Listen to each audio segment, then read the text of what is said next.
I'm Christy Duffy for Smart Trend News. Online magazine Information Week reported Tuesday that Xerox has filed a patent infringement lawsuit against Yahoo, Google, and Google's YouTube video site over disputed internet search and e-commerce technology.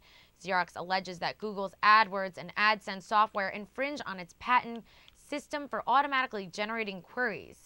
In addition, Xerox claims Google Maps and Google Video violate a different patent regarding the updating of web pages based on user reviews. Yahoo is alleged to have infringed on the company's query patent with Yahoo Search Marketing, Yahoo Publisher Network, and Yahoo Contextual Search. Google's senior litigation counsel in an email to Information Week said, quote, "These claims are entirely without merit and will vigorously defend ourselves against them." Yahoo didn't immediately respond to the magazine's request for comment. I'm Christy Duffy for Smart Trend News. For more updates throughout the day, get them here at our YouTube channel, Trade the Trend. You can also find them on our website, that's www.tradethetrend.com.